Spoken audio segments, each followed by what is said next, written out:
Et bonjour à tous, c'est Olivier, j'espère que vous allez bien. Et aujourd'hui, nous allons faire une salle d'Offensive Security sur Proving Grounds qui s'appelle Cybersploit. Allez, c'est parti. Alors voilà, salle lancée, nous avons eu son adresse IP.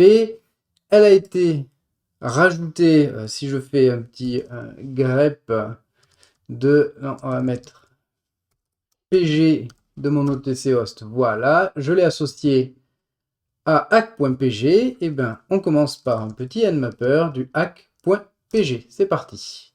Alors, on voit qu'il y a deux ports d'UR. Port 22, port 80. Ils vont nous servir, voilà, c'est fini, ils vont nous servir tous les deux. Et on va commencer par le port 80.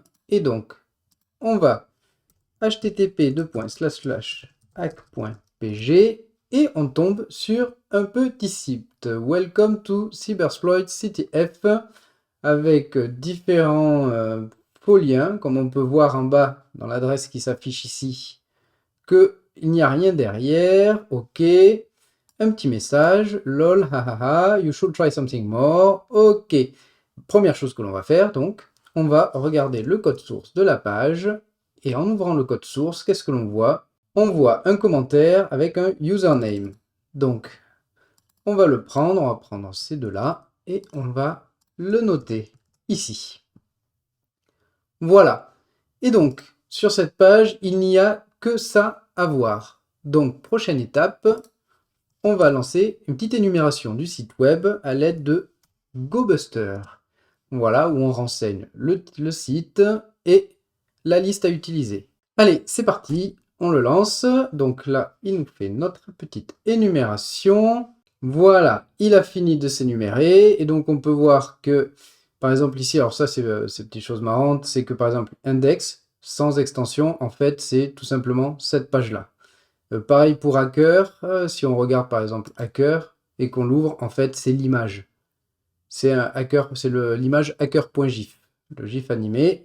Voilà, et en fait, ce qui est intéressant ici, c'est le robot.text, où on obtient un message chiffré en base 64. Pourquoi base 64?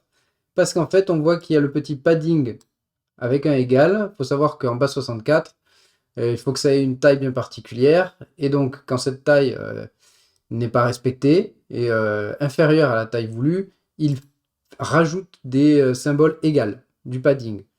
Donc, on va prendre ce texte. Voilà, et on va faire un petit écho, voilà, du message pipe base64-d pour décode. Et on voit comme un flag cybersploit youtube.com, voilà, la chaîne YouTube de la personne. On va le noter.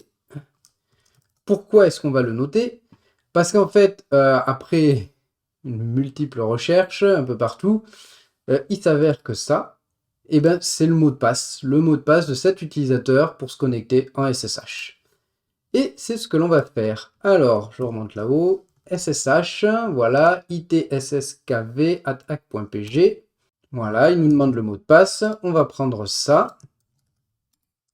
Et voilà, on est connecté. Ou à maille, voilà, ID, très bien. Et donc, si on regarde ce qu'il y a ici, on a un local.txt, cat local.txt, et on obtient notre premier flag. Le deuxième flag maintenant, il faut que l'on devienne root. Pour cela, on va se mettre dans /temp et on va aller uploader le linpiz. Allez, c'est parti. On prend notre linpiz, on le récupère. Ça, on n'en a plus besoin. chmod plus x linpiz.sh. Voilà, /lin.sh, c'est parti. Voilà, linpiz a fini. On va remonter tout là-haut jusqu'au petit pois. Voilà, donc comme d'habitude, si c'est rouge sur fond jaune, c'est que 95% de privilege escalation, de privesc. On peut voir que la version du Linux est vulnérable. C'est une vieille version.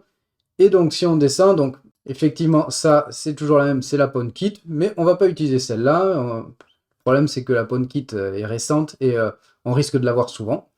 On va plutôt utiliser plus bas, on va aller voir, et ici on a toute une liste de vulnérabilités, et celle que l'on va utiliser c'est la DirtyCo. Je pense que c'est celle qui a été prévue par le créateur de cette machine. Donc, pour faire la DirtyCo, allez, on va aller sur Google, on va taper DirtyCo GitHub. Voilà, et on va prendre la version de Firefart ici. On met en RAW et on récupère tout ça. C'est un fichier C, donc on va le compiler. D'ailleurs, si je ne me trompe pas, quelque part, laissez-moi vous le trouver. Alors, blablabla, sur les programmes intéressants. Voilà, ici dans Useful Software, on voit que GCC est installé. Donc effectivement, on va l'utiliser. Install compiler, GCC. Voilà, et donc en fait, on en a besoin pour compiler le DirtyCo. Alors, on va aller tout en bas. On va faire un petit vi dirty.c. Ici, on va y copier-coller le contenu du fichier C que l'on a récupéré. On sauvegarde. Et on va exécuter la commande qui est fournie sur GitHub, gcc psred, voilà, et on la lance. Je remonte, ici on voit, et ici on voit que ça nous a généré un dirty exécutable. On va le lancer, voilà, ça nous demande un nouveau mot de passe, comme à notre habitude, Kikou. Voilà, et là en fait il nous génère un utilisateur root qui s'appelle Firefart. J'attends 5-6 secondes, voilà, et je fais un CTRL-C. Prochaine étape, SU Firefart pour se connecter à cet utilisateur. Effectivement, ça nous demande un mot de passe, donc cet utilisateur a bien été créé. On rentre notre mot de passe, Kikou, et on est connecté en tant que Firefart. Et si on fait un ID, on voit que Firefart, il fait partie du groupe root. On n'a plus qu'à aller dans /root, ls, on a un proof.txt, cat proof.txt. Alors, la machine a planté. Bon, alors, la machine a planté, j'ai remarqué que ça le faisait de temps en temps. Enfin, j'avais remarqué ça par le passé, qu'en utilisant le DirtyCo, des fois, les machines plantaient. Ce qui est étrange, c'est que ça n'a pas planté les quelques fois où je l'ai fait avant cette vidéo. Il suffit que je le fasse en vidéo pour que ça plante. Donc, je l'ai relancé. Pour la relancer, rien de plus simple. Ici, on a un petit bouton Revert qui en fait reset la machine à son état d'origine. Voilà, j'ai recopié donc le dirty.c, j'ai mis dirty, et bien on va le relancer, c'est parti, et on va essayer de ne pas perdre de temps pour qu'on puisse voir l'exploit.